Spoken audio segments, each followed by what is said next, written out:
Hey, welcome back to the shop. It's after hours again, and it is time to hang out. Thanks for stopping by. So, grab your sketch pads if you want to sketch along with us, or if you want to just hang out, feel free. Get a nice, comfortable spot. Close your eyes if you want. We're just hanging out. Today, we are going to be drawing Jerm, Jerm, from the Pairanormal Carnival at the request of a friend of the channel, Cody404. So thank you for requesting that. As always, I love interacting with you guys and doing requests for you. And this is another pretty cool design that I'm super excited to get to work on. Before we do that, though, this is the animation we were working on last video that we didn't quite get to finish. I still haven't polished it.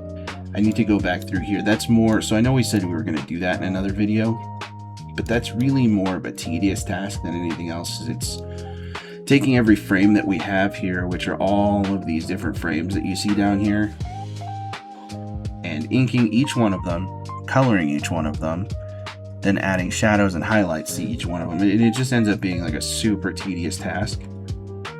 And that's not something that I really care to put on the channel. If you guys want to see that, that's cool. I mean, I can absolutely do that on a video. But I did get the last bit of the blink finished. So I just wanted to show you what the final animation will look like. Just the animation without the color or anything like that. We'll get that eventually. And I'll put that up as a short. I was also going to look for like a metallic plucking sound, because that's what this monster makes. That's what Phobic has said that this monster sounds like. So I did want to get that and make it at least sound authentic to his vision. So we'll do that. All right. So this one is Jerm from the Pairanormal Carnival, and this is for my singing monsters. So this character as a paranormal has two forms, major and the minor form. And I'll pop those up here on the screen now. This is the major form. It's kind of a cute little, like, I don't know, bug Dumbo is what it kind of looks like to me without the ears. And then the minor form is super creepy. And this is giving me the weird vibes, since it's got all of the little seeds and stuff on it, which can freak me the hell out, but that's okay. Alright, let's go ahead and get started on this guy, or girl. I don't know what it is really. But basically the idea is it's kind of a cute little elephant head with a bug thorax, and then maybe like some sort of an underwater rock type of creature, I guess. I'm not sure, like a coral kind of creature. So again, just like we did with the last paranormal, we'll do one up here and then another down here. And so we'll get started on the major form here-ish. Just get in some basic shapes. This is not quite a circle, it's like a clamshell. There we go. Now, what I wanted to talk about a little bit today was something that I heard on, well, from the news. Sometimes I get the news on my phone. And I got a message from DC about, wasn't from DC, but it was news about DC Comics, saying that Supergirl absolutely tanked in the box office, and it had a worse week 2, which most, I guess, films do have a worse week 2, especially with the films that are coming out this week, like Toy Story and stuff. Oh boy. There was no way it was gonna have a better week 2, especially with the kind of reviews that I had seen for it. And they tried making excuses for the film for like Supergirl's too niche of a character, and superhero fatigue is killing people, you know what I mean? Rather than taking a step back, saying, listen, we let you guys down with this, we are going to do better next time. Instead, they're just like, it's too niche of a character, and people just don't get it. They're not interested in seeing a character like Supergirl. And I think that really kind of irritated me because that's absolutely not true. Absolutely not true. People are interested in Supergirl and Kara Zor-El because her story is a lot like Superman's, like Clark Kent's, but it's vastly different too. She's an alien. She didn't grow up here like Clark did. She didn't acquire her powers through time and learn to hone them in Kansas as a human. She showed up to Earth and just got her powers all of a sudden. Didn't speak English, knew none of the languages. She caused a huge panic. And it's Superman's cousin.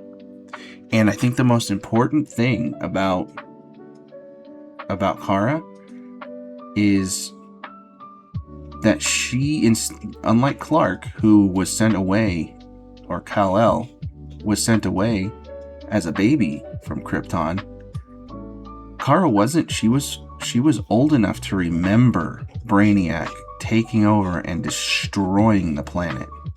She remembers this. And there's prime opportunity to actually deal with some sort of a real human emotion, giving a female character a real flaw that she can learn to overcome in the film and adapt to. And give her a real human arc instead of what they made her into for this movie, which was like a bratty party girl. And I'm sorry, that it just really bothers me because Kara is such a good character. For them to fumble her like this just kills me. I feel like the Superman movie was kind of skating on thin ice to begin with. The James Gunn Superman movie. But for him to absolutely just lose the script on this one and fail so hard with this film, it just makes me start thinking like maybe he's not the fix that DC needed. And I don't honestly, I couldn't tell you what the fix is at this point because they've gone through now Zack Snyder, and people really liked the Snyderverse of DC. And they just kind of tanked that. As soon as Gunn came in, he absolutely roasted the Snyderverse. Henry Cavill was such a great Superman cast. Just to get rid of him. Not to say that the new cast is bad. He didn't do a bad job. He's not Henry Cavill. I don't know what else you want me to say about that. Alright, so we're going to have to give perspective lines here.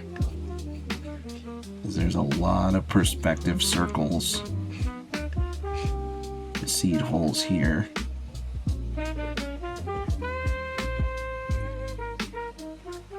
Give this little guy some eyeballs.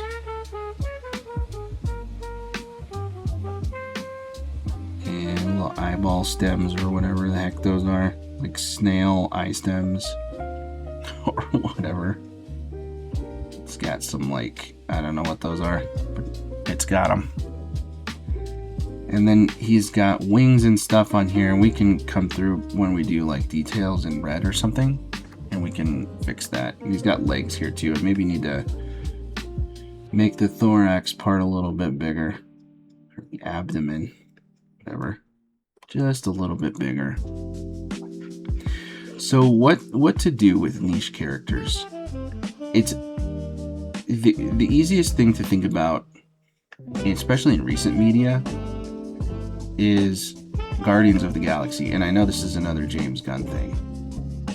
But this is an instance where he actually got it right. Okay? Think about Guardians of the Galaxy. Before the movie came out, the first Guardians of the Galaxy came out, the Guardians were a C-list at best superhero group. You can argue with me all you want about that. Fact of the matter is, they were not even B-list. They were definitely not A-list. They were not up there with the likes of Captain America. And they weren't B-list, who I would even argue is probably where Iron Man was before his movie first came out. in the MCU. Although I might argue that Iron Man was an A-list character before that, to be fair. But the Guardians of the Galaxy were C at best. People did not really know who they were. They didn't know who Groot was. You couldn't ask someone if they knew who Gamora was, because they couldn't tell you. Even fans of comic book stuff, like, I probably couldn't tell you much about them before the films came out myself. And I do like reading comics. I'm not some kind of super fan, but I'm a fan enough to know that they're not that big of a deal in the comics before the films come out.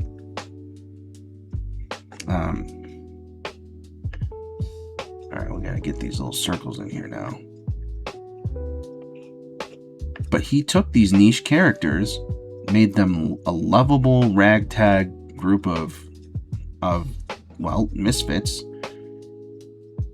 for lack of a better word, I guess, and made a good movie.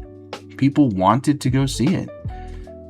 And even through, the second and the third film, people still went to see Guardians of the Galaxy. They like those characters, and they continue to support films with those characters in them. So I think that you can take niche characters and you can make them work 110%. The problem is they fumbled Supergirl, and she is what I would probably consider the DC B-list. I don't think she's an A-list character in the DC universe. She's probably as close as you can get to it for sure. But she doesn't sit in the same ranks as, her cousin Superman or Batman or Wonder Woman or, Green Lantern. But she is the next tier below it, at the worst. Some might even say Kara is in tier A. I might say that. I like Kara Zor-El. I love Supergirl comics. Problem is, that was a bad seed. Problem is, it's hard for people these days to write a good female character, especially men, without coming off misogynistic, I guess, is the term they like to use.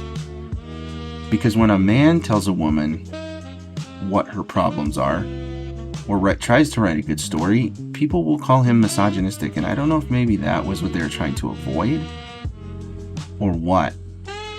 But it's just another case of a female character being written horribly. Her big flaw in this film is that she is a gross party girl. And all she wants to do is party and drink the whole time and waste her life. And I guess that's understandable. She's young. But that's such a bad direction to take for a superhero.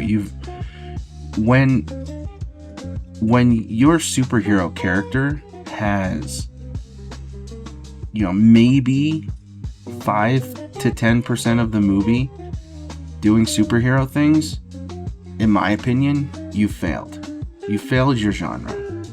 The genre is superheroes. No, nobody likes to see the washed up superhero, especially when it's a young girl. I don't know why they took her off the planet. I suspect it was because they didn't want to have her compete with screen time with Superman. And I can understand that. Maybe do the movie in a different format then, where Clark's not trying to show her up so much. I don't know. We can brainstorm about how to improve, the Supergirl film. Like, we can theory craft all day. But at the end of the day, the fact of the matter is, it just sucked. It wasn't a good movie. Unfortunate. Just wasn't. Just like The Odyssey's not going to be a good movie. I can already see that now. And I could be wrong. I can already see that now. It's just not going to be a good movie because I'm seeing a lot of the same complaints from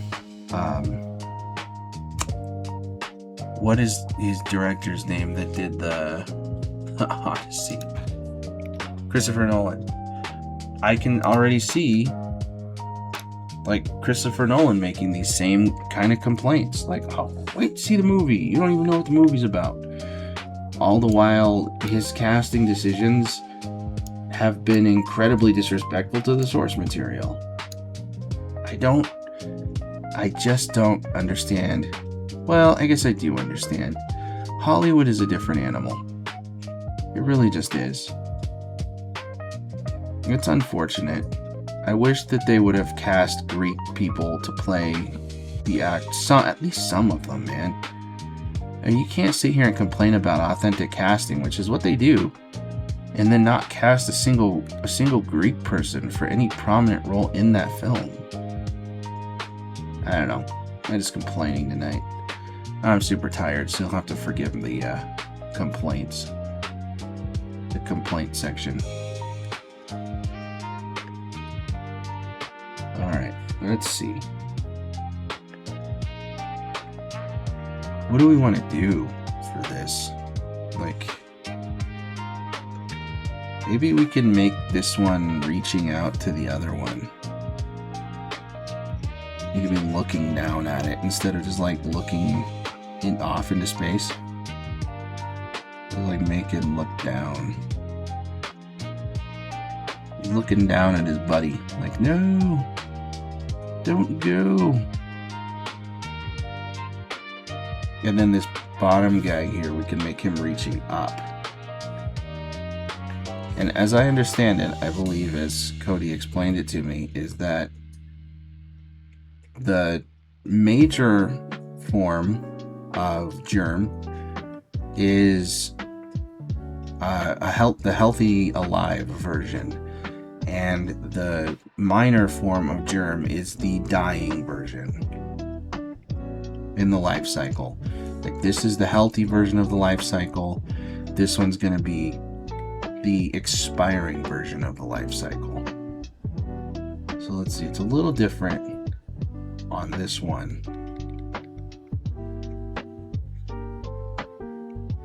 Because this one looks like he's just got like a shell over it.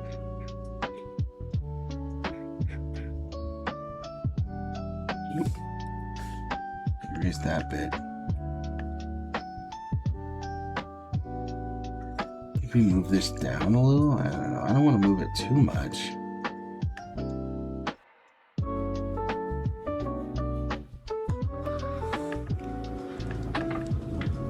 And then, like, his little head is here. But he's reaching his... How are we going to do this? I feel like we kind of messed it up. Maybe we can erase this part and redesign it. We'll pull this little thing, like maybe he's swinging out this way instead. I spent too much time complaining about stuff. Sorry about that. Too much time complaining about stuff and not enough time thinking about what pose we should put this guy in. I don't know. It just really irritates me when these multi-billion-dollar companies like DC or Warner Brothers or whoever blows all this money on making this Supergirl film, and then they complain up and down about how, oh, you just don't understand, and she's just a niche hero. Listen, I probably would have given my freaking left leg to write that film, and I probably could have done a better job than they did. And I hate to say that, because I'm not saying like I could do their job, but the writing was just so bad. I don't know. That's just me. Like I said, that's just me being so mad about it.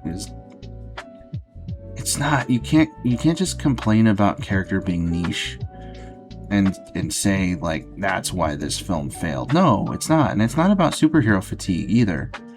It's about watching shitty movie fatigue. You just stop giving us shitty films and actually try and I don't know, take care to make whatever the film is you're making. This is me. I don't know.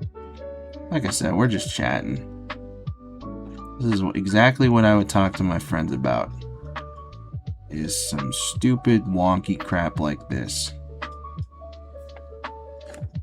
Like, I don't know. That's my opinion. Sam Neill died too. That really makes me sad. He was like, for me, he'll always be Dr. Alan Grant in Jurassic Park. I know he's had a lot of other roles, and he was a great actor. But he's always going to be Dr. Grant to me. Jurassic Park was one of my favorite films as a kid. Loved that show. Well, loved the movie, I should say, not a show.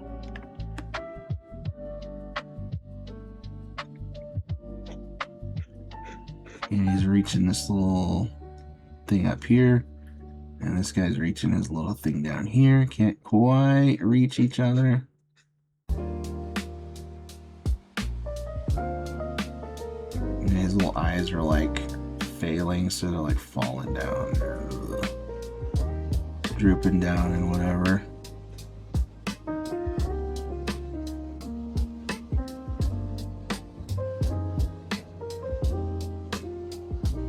That's too big.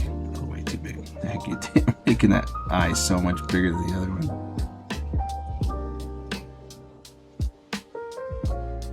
Give this guy some... Trying to get some depth here by giving these little rings around the nose.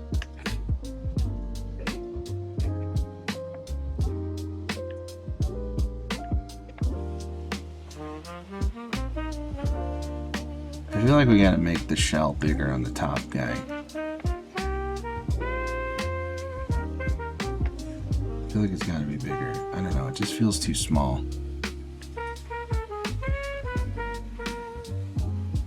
And we can like make it cockeyed like that so that it fits. And then maybe he's like coming back around here like this, something.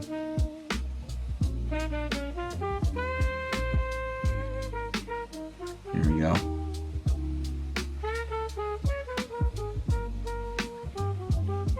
That's gonna be fun figuring that out in the inking phase. That's alright. And then this is more kind of upward. Well, I guess here. Alright, let's try that there. Here we go. Pull it back around like that. And there. Yeah, I don't know what else to say about that. I hate when studios cop out like that and they take a character who's honestly obviously a favorite of mine and they just absolutely screw it. And they're gonna do that with the Odyssey and it's really gonna make me mad. I don't know. It's one of those things. And then you've got other films out there. Like let's look at Jurassic Park. Because that was, like I said, that was one of my favorite films as a kid. And Jurassic Park was a novel first written by Michael Crichton. Those of you who don't know, he's an old author forever ago. Like the 80s, 70s, and 80s, and he's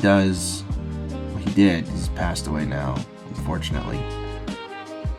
He used to write about scientifically accurate, like, horror film, or horror stories. And they were actually pretty intense. Like, Jurassic Park isn't his only good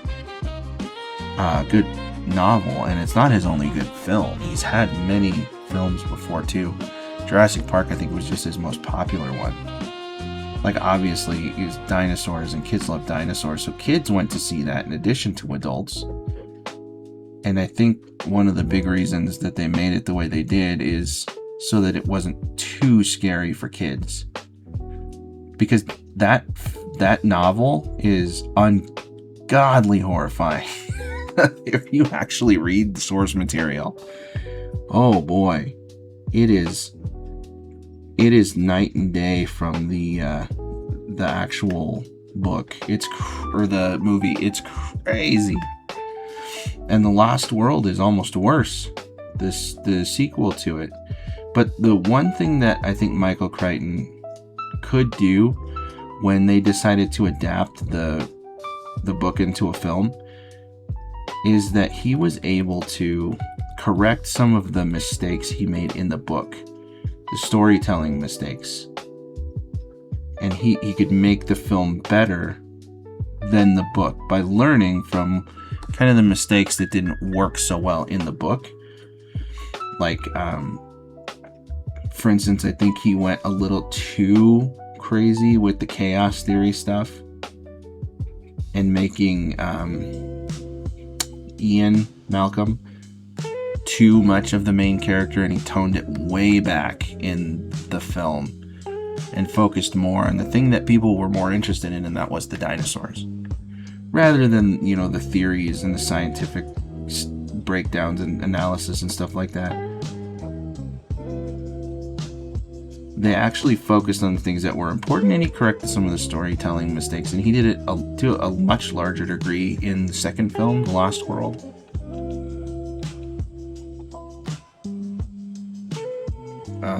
And that's an example of someone maybe caring about their film and their film's success, really digging in and understanding what it is that their audience wants to see,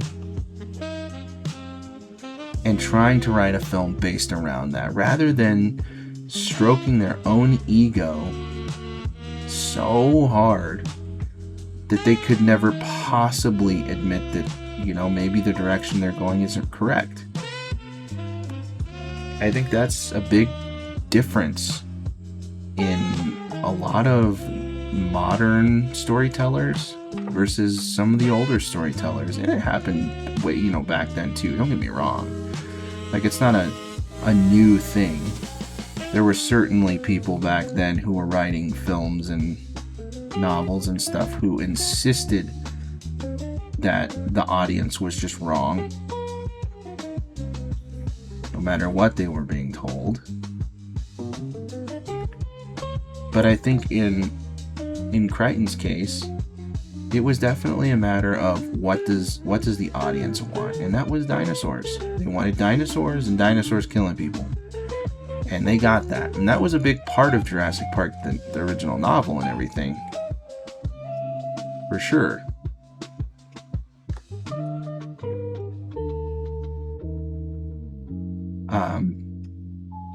But they knew what to emphasize because they knew what their audience wanted, to be fair. So, do more of that, modern Hollywood. I know you're not listening. I know you don't care, even if you probably somehow are. But do more of that. Do more caring about what your audience wants to see, and understand who your audience is.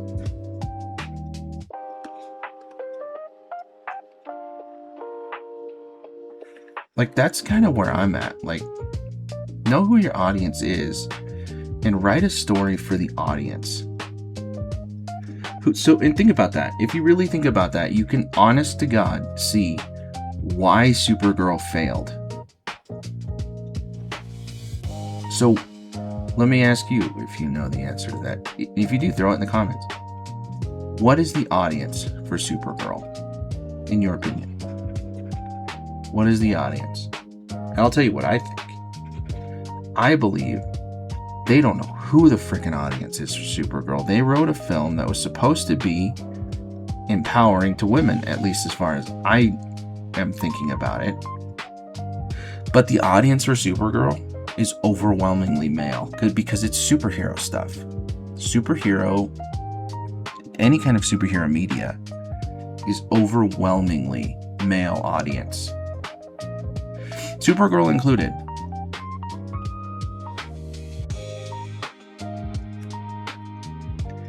And for them to basically just kind of be like, nah, or you know, this isn't meant for. And I know, I don't think Millie Alcock, the actress for Supergirl, actually said this, but it's the sentiment. Like, my movie's not for Christian dads or whatever. I don't think she actually said that. Like I said, I think that was, I'm stealing that from somewhere else. I'm not exactly sure.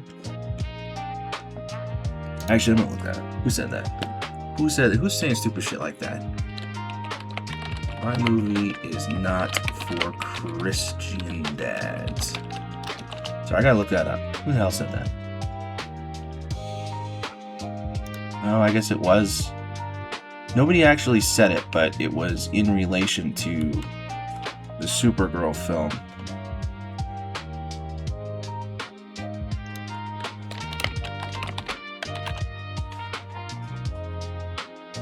And I think if you say something like that,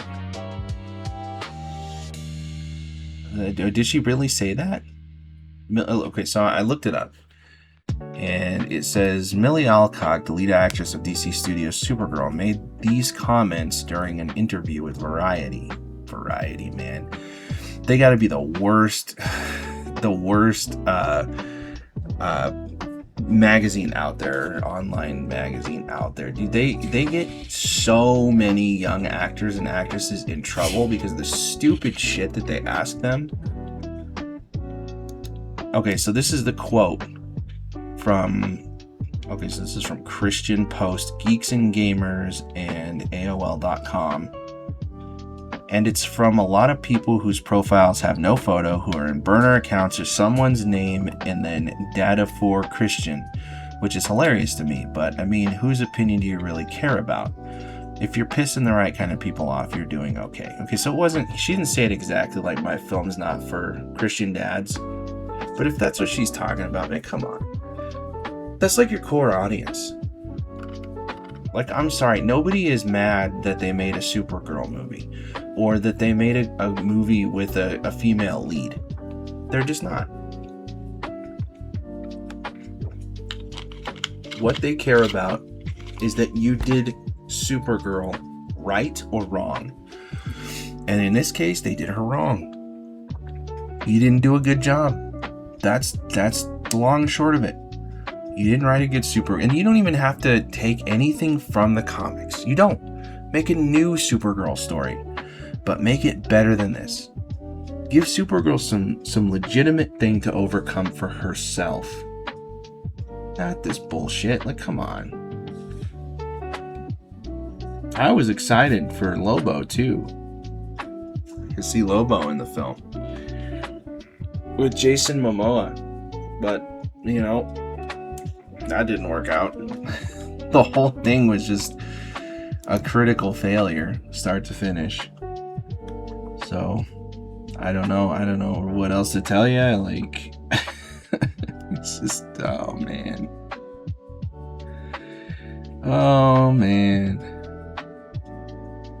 But the point of the thing is, don't use niche characters as your out, like, oh, Supergirl's just a C-list character or whatever, so people aren't that interested in seeing her on the screen. Like, no, that is not true. That is not true. Not in any way. I bet you could probably write a good Supergirl film that could outpace the Superman film, because the Superman film was so hit or miss with fans. I think if they really sat down and thought, who's our audience and what is our audience looking for, I bet you probably could have nailed that film and it could have been a critical success and people would have been praising Millie Alcock and the writer and James Gunn and this new DC extended cinematic universe and whatever. But instead, well, here we are. And unfortunately, that's just the long and short of it. I'm making these wings here.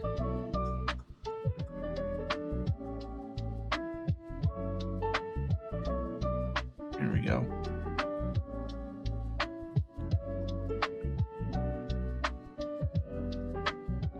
Good. Yeah. All right.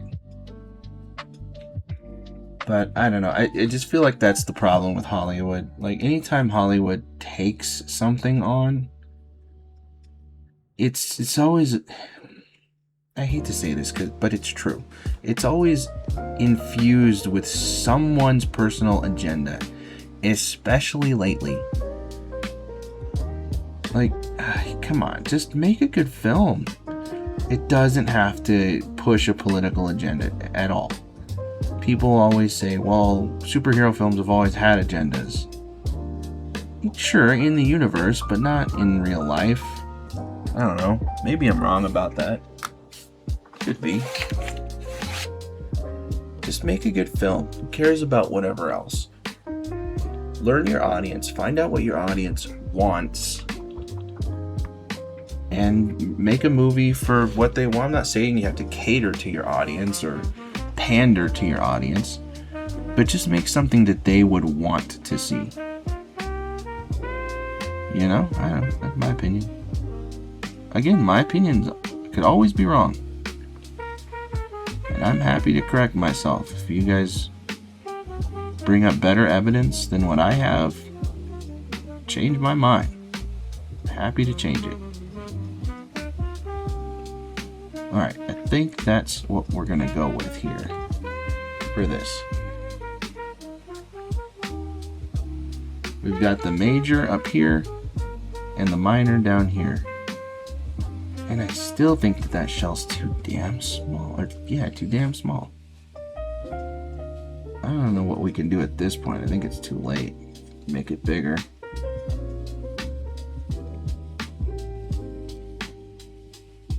Can we fix that now? I think that's not gonna work. It's fine. It's fine. There we go. Alright. So I've prattled on long enough angrily about things I probably shouldn't be mad about, but I am. Come on, don't use niche characters as an excuse. If you made a bad thing, own up to it, move on. You don't have to stroke your ego. You can be wrong about things. I can be wrong about things. Absolutely, I'm happy to admit when I am too, because they're learning experiences. You should always be learning, always. Never stop learning. Never stop improving. So here's the sketch. I'll ink and color it up, and then we'll post it as a short. Ooh, boy. Okay, so we'll post the from here to the inking and color phase as a short, because I forgot to record the time lapse for the sketch. Sorry about that, but that's okay. And then this video will come out, for you guys a little later today. But I'll get it edited, and I appreciate you stopping by and listening to me complain for a little while. If you have complaints too, let me know in the comments. If there's something you want to talk to me about, let me know. We can always chat about whatever you guys want. Again, if you don't like what I'm talking about, you don't want to even hear me talk, let me know. I don't have to talk at all. I can just make it like a drawing video, whatever, and just put music up and we can just, or whatever. If you just want to chill, you don't even want to maybe draw anything at all. If you want to just talk about stuff, we can do that too. I don't care. It's up to you. At any rate, have a good night. Thanks for hanging out.